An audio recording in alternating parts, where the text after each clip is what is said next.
Welcome to the New York Times podcast, your still unleashed ? Of music news and criticism. I'm your host, John Caramonica.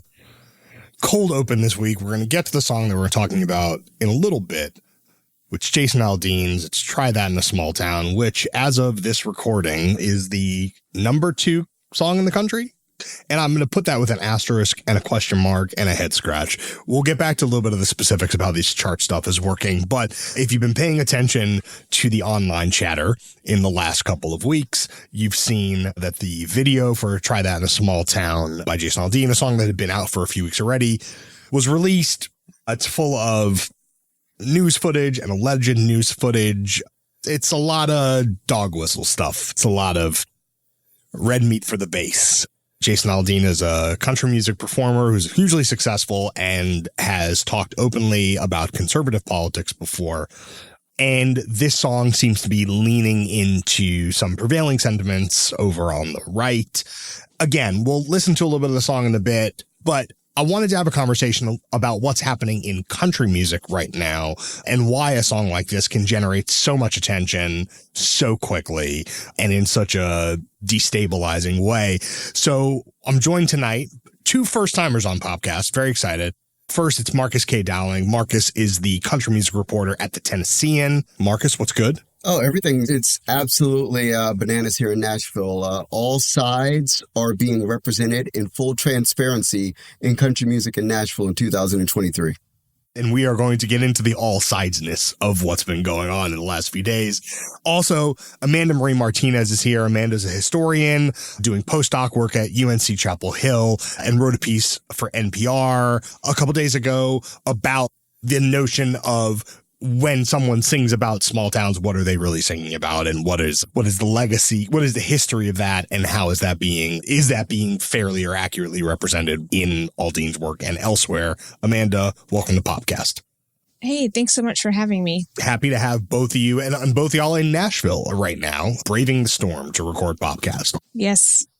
So Marcus, I want to start with you. You are, as part of your job, reporting on the industry every day. You're talking to folks, not only writing stories, but obviously just keeping in touch with people who are keeping very close watch and participating, I imagine, on all sides of the debate. Can you tell me a little bit about what you have been seeing in the last couple months? And specifically, this song's been out about 2 months now. What was the response when the song came out, before the video, just those first few weeks of the song being out? What were people in Nashville saying about Aldean and Try That in a Small Town? I think that nobody was really stunned by the release. Try That in a Small Town was released simultaneously with another single entitled Tough Crowd.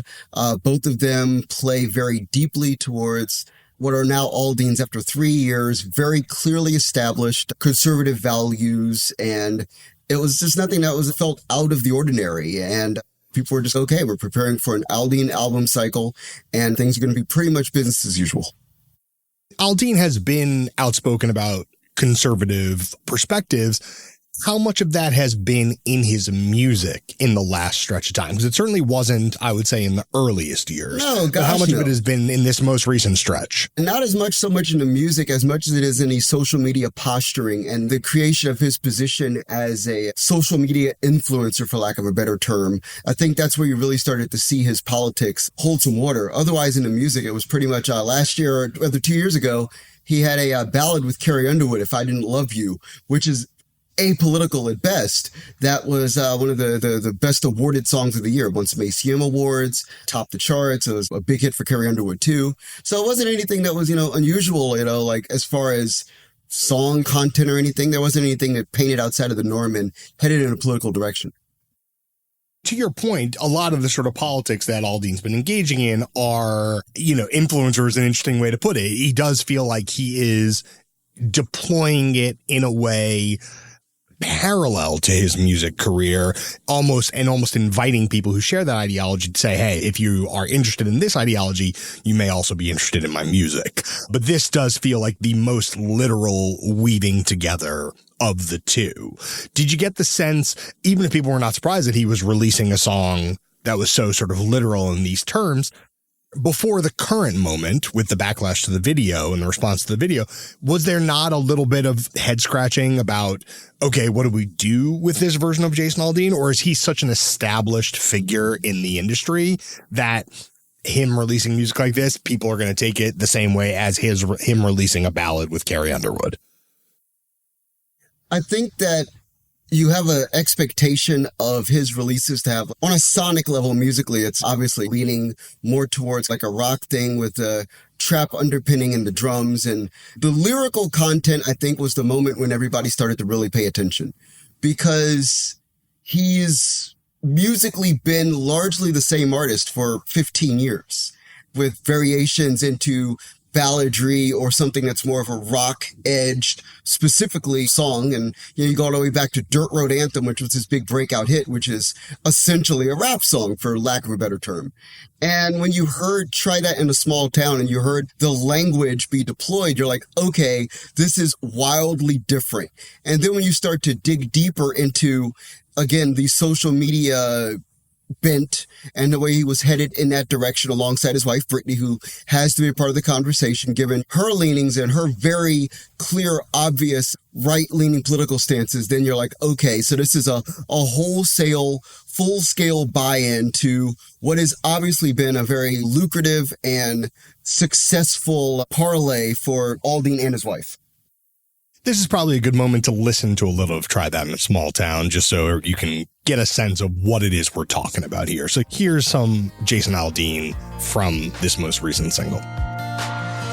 Sucker punch somebody on a sidewalk, carjacking old lady at a red light, pull a gun on the owner of a liquor store. You think it's cool, act a fool if you like, cuss out a cop, spit in his face, stomp on the flag and light it up. Yeah, you think it's tough. Well, try that in a small town. Amanda, before the video, you hear these lyrics.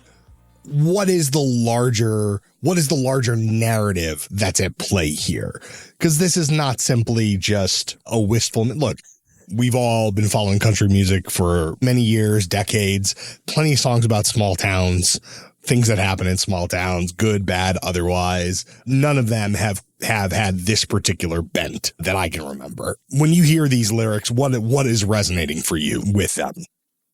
These lyrics certainly go a bit farther, but I think within the longer history of country music, they're not all that surprising.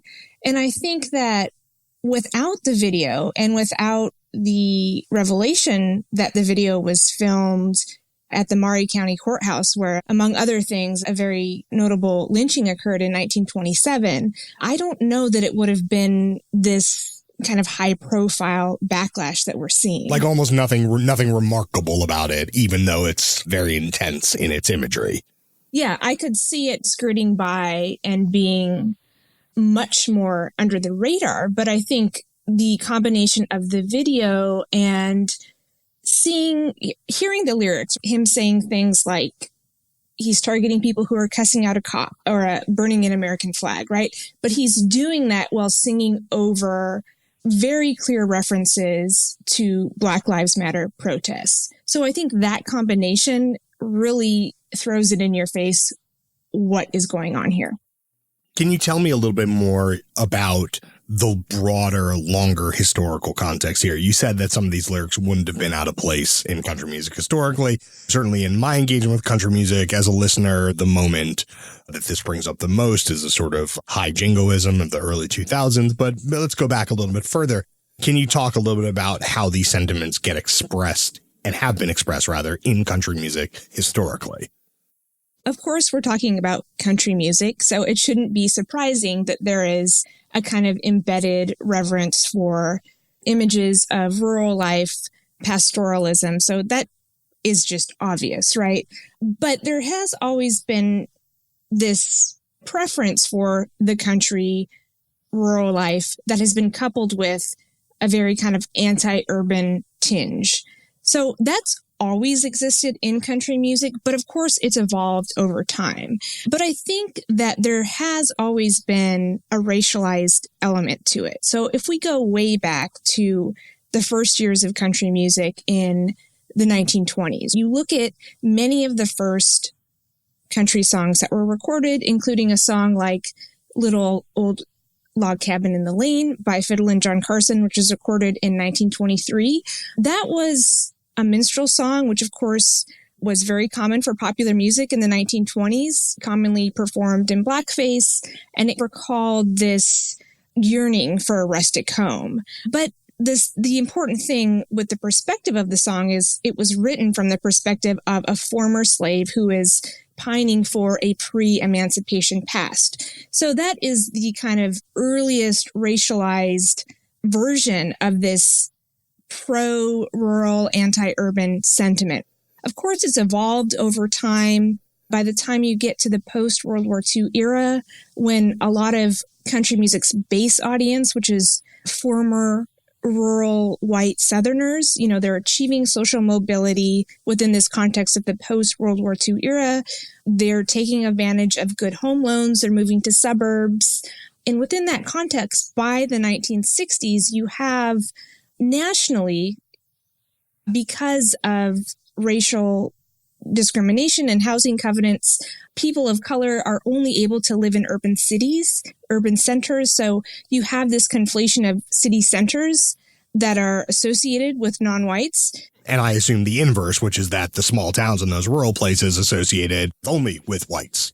Only with whites. And in this context, it's also the country music industry is largely thinking of their audience as suburban by the 1960s. So I think basically anything outside the city, whether it's rural or suburban, is understood as white.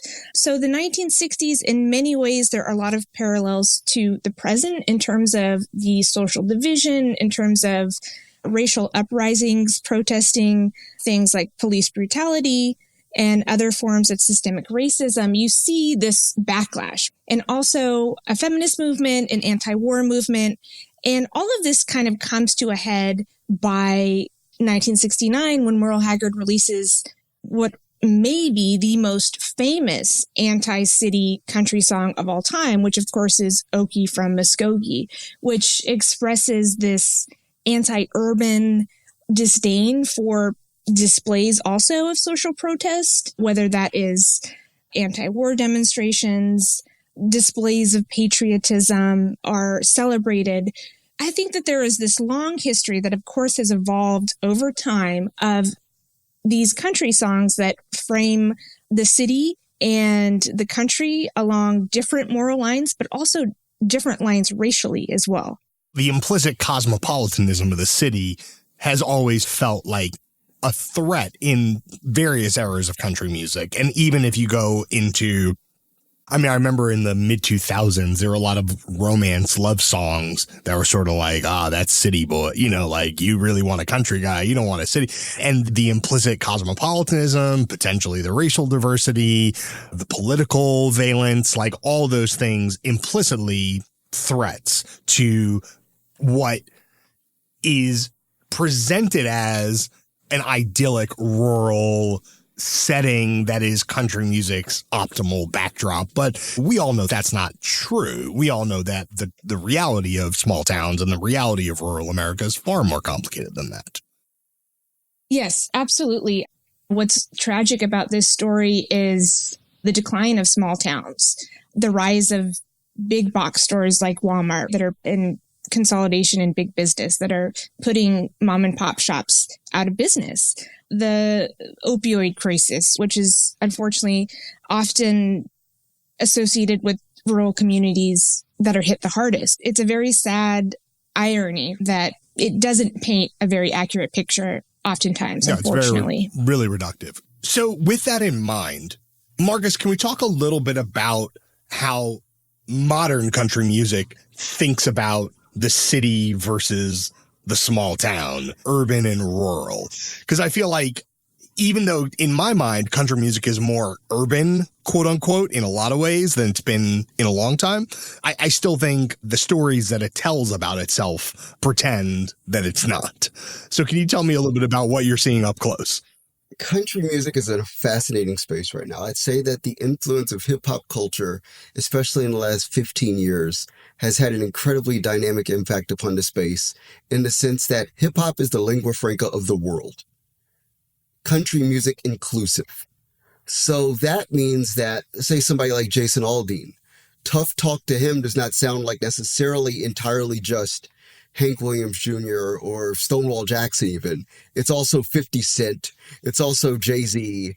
It's battle rappers. It is all of that included alongside country's century-long tradition. So you get this sense of empowerment that comes from that, and entitlement that comes from hip-hop culture being so broadly acceptable and also acceptable within the mainstream pop country space.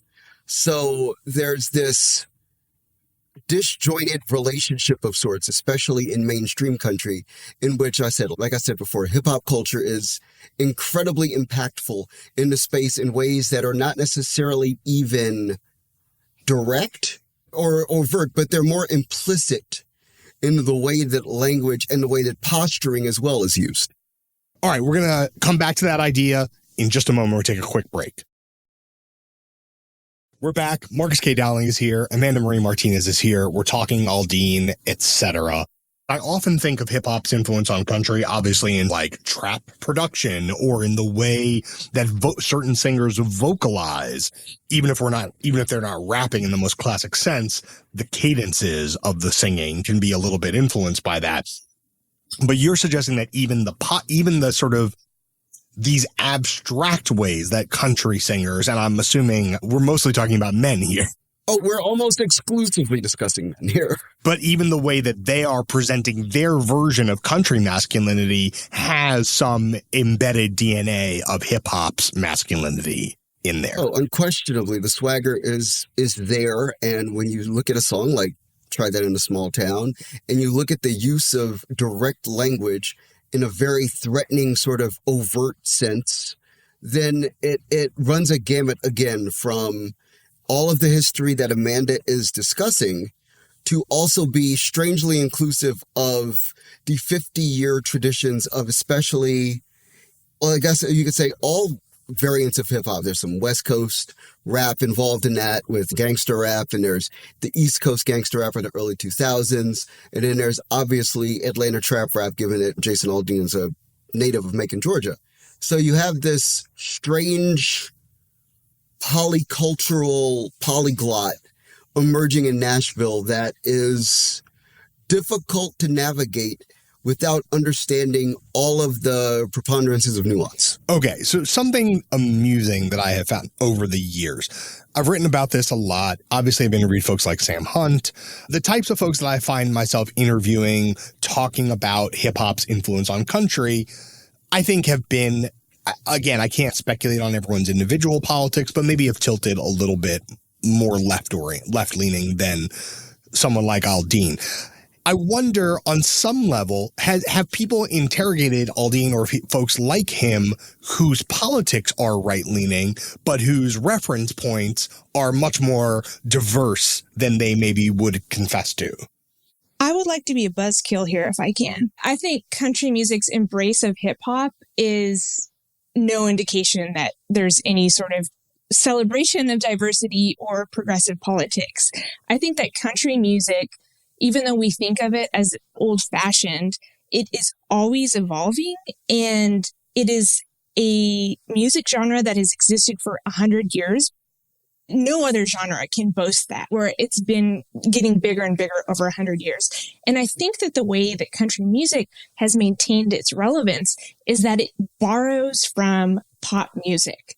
And generally, pop music is Black music. So in the context of the 30s and the 40s and the 50s, country music was borrowing from jazz. By the 70s, country music was borrowing from rock and roll. When Garth Brooks's producer in the 90s first heard him, he said, "Hey, that guy's pretty good, but he doesn't sound like a country artist. He sounds like a rock artist." And over the past decade plus, country music has done that with rap and hip hop. And it's no different from how it's always survived.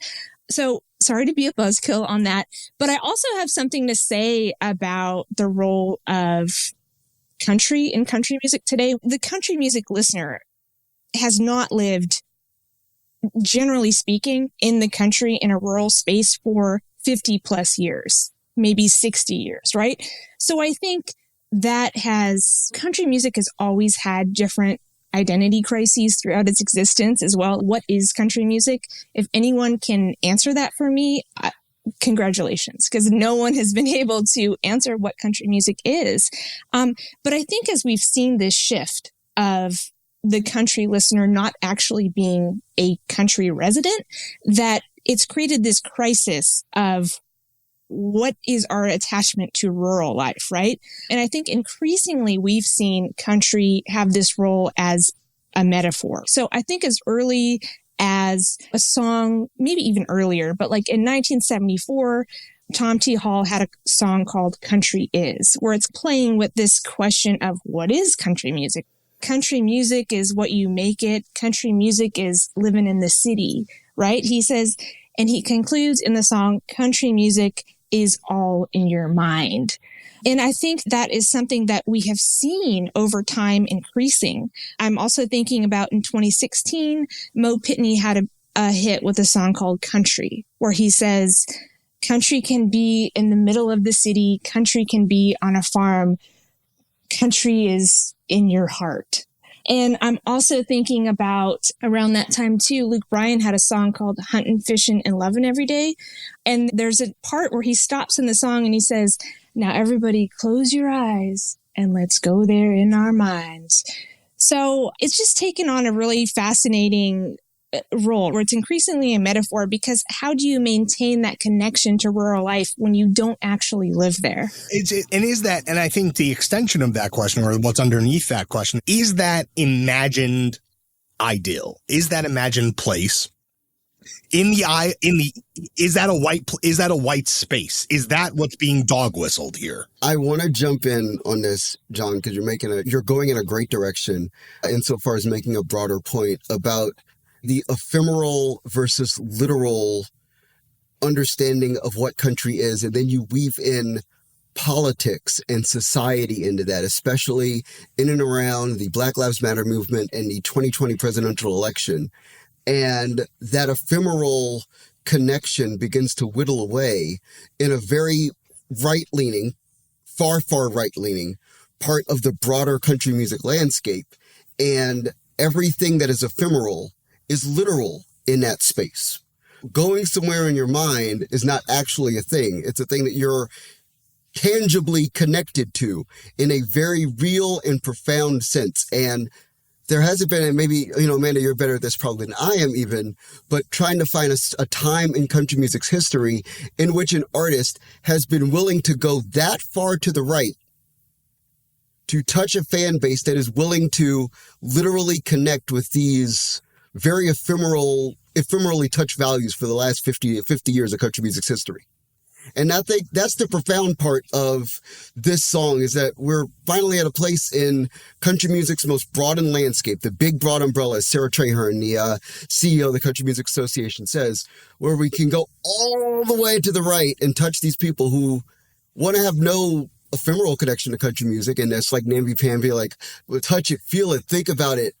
No, this is like a very real, tangible, like, we want to wrap ourselves in this because we have nothing else left to wrap ourselves in as a body politic. Also, I want to add one more piece of context here, which is one thing that's been very at play in the country music business in the last few years are these kind of like is this open wrestling with inclusion, and how are we making space for female performers? How are we making space for Black performers and musicians and songwriters? And I think there are certain parts of the country music industry that has paid real lip service to that and is, maybe putting forth some modicum of effort towards diversifying the space. But then you see when something like the Aldean thing is happening, that there's plenty of folks who are absolutely fine if a dominant voice in country music is essentially putting out a song that is anti-inclusive, that is putting up barriers around who is allowed to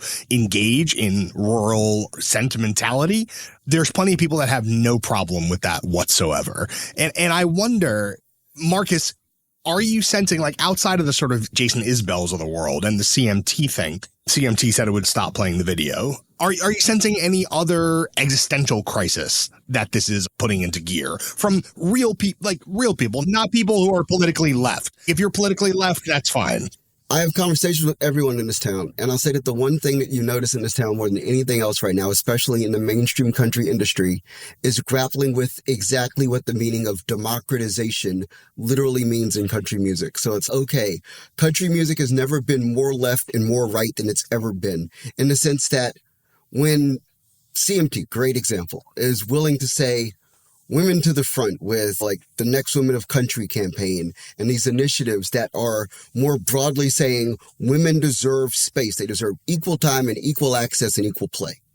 And then on top of that, you add something like the Love Rising concert, which while Americana leading, also Americana and country play very well together. So you have trans female artists on stage next to LGBTQ plus members of that community on stage, along with African-American female Americana stars like Allison Russell. And you have Jason Isbell and you have Brandi Carlile there, and you say, okay, we're doing this, but then at the same time, democratization says that if that's happening, then Jason Aldean can exist as well. And then all spaces along that ideological spectrum have free ability and an audience that is willing to appreciate their work available in the space. But it's a little bit of a head fake. It is, but it isn't. It's a double-edged sword. It's a strange thing because, yes, there's lip service being played, but you're not telling artists to not make the music. I'd like to weigh in, and unfortunately, I'm sorry, be a buzzkill again, because to me, this is just another moment where these conversations have hit. Of course, these conversations most recently came up with Morgan Wallen, right? When he uttered or yelled a racial slur, right? But what happened to him? He also had shot to the top of the charts, stayed there firmly, right? Has not left there. So I think this moment has just happened so much before. If you look historically over the past few years, if you go back to the 90s when the Black Country Music Association was started and the years preceding that, in the 70s also, I would argue that I don't have the data in front of me, but when you look at the country music charts, it could have very well been more diverse in terms of radio play than it was today. I hate to be a buzzkill. Over time, historically, there's so many different moments that we can point to where these conversations have bubbled up because these racial tensions have always been there. And what has happened time and time again is that they bubble up, they hit a peak, and it most often reflects national politics, whether that was the racial uprisings of the late 1960s or following the Rodney King uprisings in 1992. It is at that point that Cleve Francis becomes the only Black artist signed to a country label. Charlie Pride joins the Opry in 93. Crazy. These actually crazy. National politics align with country music perfectly. It's responding to them when it has pressure, but these moments pass, right? And they pass with country music because they have no incentive to increase racial diversity when a song is performing so well. This has been causing me some anxiety in the last few days, right? Because let's just talk the fundamentals of capitalism. Right. Just some entry level stuff, right? So the Aldean song is on this week's Billboard Hot 100, the number 2 song in the country. Now, okay, let's keep it a buck. This song was not performing at all before the video came out and before the video set the discourse ablaze. That's number one. Number two, it's not even a good Jason Aldean song. If we're just going to talk on pure merits, I like plenty of early Aldean. This isn't even a good Jason Aldean song. So what's really happening is a certain audience has been animated to purchase, stream, more likely purchase this song as a sign of protest, as a sign of don't tread on me, as a sign of this is the kind of free speech that we support. This is a version of speech that we support. What is stopping the next artist or the next label from saying, look what happened with Aldean. He got a crossover quote unquote hit. Should we not release 10 more songs from 10 different artists with this kind of political valence? I'll say that the issue with that is that particular strain of the industry, just like the Morgan Wallen strain, whatever strain you want to look at as far as like streams that have been extremely popular in a streaming sense to be able to hypersaturate the marketplace. That particular one, we know nothing of them. There's not necessarily, I don't believe that there is a significant enough pool of data about these people sociologically where we can know that you could put 10 artists in that space. Related, say, Aaron Lewis, Am I the Only One? It was a song from 18 months ago. A very similar type song. That was not returned or doubled down upon in a sense that allowed for him to capitalize upon that moment. That was like a one and done, a very profound flash in the pan that has been doubled down now with the Aldean moment. A song that I find, if you want to talk about the other side of how this can play out and where we start to get a sense of, for me, I like to try to figure out, okay, so if we're in this space where like everybody's in the room, and we can see everybody flatly as human beings, where do you start to find the inflection points that play in between? A perfect example of this is Dierks Bentley, Hardy, and Breland, an African-American artist, collaborating on a song called Beers on Me, which was a #1 single. And it's a song that takes Hardy, who also has a song entitled Red, that isn't about politics, but is politically charged. And it features Morgan Wallen as the guest vocalist. So for people who feel all the ways, so in all those ways, you're like, okay, there's this. And then there's Dierks Bentley, whose music plays very much right down the line for the most part. He's not necessarily an artist who has any sort of political leaning that has been vocal significantly about it. And then there's Breland, who is center left and has stood up and had statements in the past that are very much anti-Morgan Wallen and pro-diversity and inclusivity in the space. And these three artists get together and write a song about beer that surges to the top of the charts. And I feel like there's something there that says this may not be the answer, but it certainly points to a notion of what the ideal sort of Frankenstein song in this current country condition can look like that is aware of the uniqueness of the moment. But does the goodwill generated by or through a song like that, is it a carbon offset for something like the politics of the Aldean song? Is it working in opposition to it? Or is it saying, hey, the Aldean song is fine, or like songs of that nature are okay as long as we can do songs of this nature? How do you think it's framed? I think that you've tapped into the answer, actually. I think that for I imagine the next 5 to 10 years in this space, given the sheer amount of talent and the quality of song, or John, lack of quality of song in your opinion, there's a space where you know that those songs are going to exist. You also know that Morgan Wallen may release another 36-track album. I like to bring artists into the space like Tanner Riddell, who's an African-American female artist who was born in Kentucky and was adopted by a family that lives in California, but spent her summers in Wyoming, but was also a Mormon and speaks 3 languages. 2 words, buckle bunny. Right, exactly. You know. I know. It's the space where the possibilities in country music currently are endless. They are terrifying to some people, certainly, when you look at what Jason Aldean has created. They can also be fanciful and absurd when you look at what Tanner Riddell has created. Or they can play right down the weirdly Frankenstein, middle of the line, like a Hardy, Dierks Bentley, and Breland trio track. Marcus K. Dowling is here. Amanda Marie Martinez is here. Amanda, though, here's my question. Obviously, all the things that Marcus is talking about are are encouraging signs. They are promise. They are signs of promise and potential. But if the center of the business is invented in protecting the idea of the country music rural idyll, is it just, are we currently engaged in a fool's task of talking about evolution and change when really the people who are sitting in the seats of power, whether it be labels or radio or whatnot, are plenty happy for it to stay the same way and have been forever?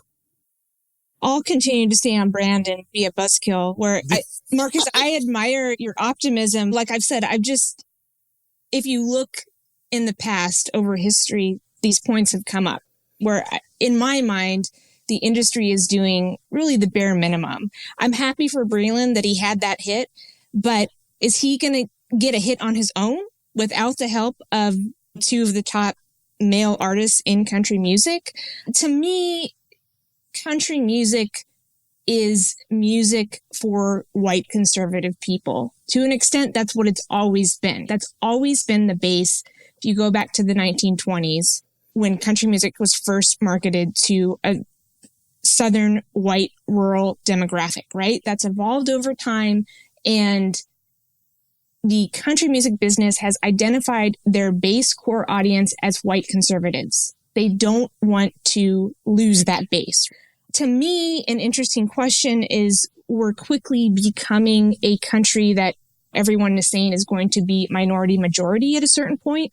And that makes me think about how country music, the business, is going to pivot around that. And I see it going two ways, right? Where it can lean into these kind of white anxieties that we're seeing, because those are just going to heighten as we become a minority majority country, or it can start to embrace some artists of color. The jury is out. We'll see how it goes. Marcus, I have a question about this idea of embrace. Breland's an interesting case. Breaks out with My Truck, which is like he does is like a half experiment. He's like a very nimble songwriter, has worked in a lot of different genres, a lot of different collaborative spaces, and sort of is like, I hesitate to say a lark because that's a little bit dismissive, but is like, what if I did a song like such and such and does My Truck, and it turns out My Truck is actually quite good, and then launches him into Nashville. And I feel like part of the Breland mission has been, how do I bridge people? How do I bring people together as a way of demonstrating that he belongs in Nashville? Because if he can get Hardy and Dierks Bentley, if he can do this, that actually strengthens his case for his country music career, which began in a little bit of a left field and unconventional way.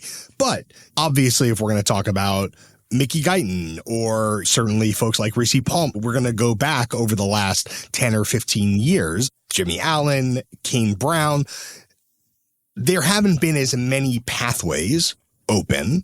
Kane Brown has probably been the most successful, but has chosen like a fairly straight ahead path musically in terms of the relationship of his music to the prevailing country music sound of the day. Is the Breland thing really just an outlier? Is that really just a moment that people can point to? It's a two-part question. One is just a moment that people point to and say, hey, see, everything's fine because look at this song. And side by side with that, do you think that people are going to point to the Aldean song and say, hey, that was a one of one, please don't hold it against us? The Aldean song is certainly not a one of one. And that to say that is ridiculous, because it's not. Because you can look at historically, I just talked about the lead singer of Stained 18 months ago had a song that was just as egregious. But the thing about African-American artists, when you get on the ground in Nashville, and most people don't think of this, is that these are all largely rural-leaning African-American artists, or artists that have underpinnings in their art that are tied to pieces of the country tradition. If Breland wasn't a country artist, he'd be a top-tier contemporary Christian music artist. If you look at where Jimmy Allen is from, he is from the suburbs near Rehoboth Beach, Delaware. If you look at where Kane Brown is from, he is near Lookout Mountain in Georgia, Tennessee, or any of the other 5 states that infringe upon Lookout Mountain area. If you look at Mickey Guyton, she is from Waco, Texas. There's not a country artist that is from the South Bronx. I mentioned Tanya Ardell because part of her trajectory involves LA, but she's a Kentuckian who is a Mormon, a former Mormon who spent time in Wyoming. These are not artists that play too far outside of country's traditions. On a conceptual level that deals more with aesthetic. And on that aesthetic level, that's a part of the country music story that I think is going to be fascinating, is the fact that there are artists that can break through and potentially break out and maybe have one or two initially hit singles that play well and play very comfortably within parts of country's tradition that people wouldn't feel too strange about. It wouldn't be too far outside of painting outside of a norm that has existed for a century.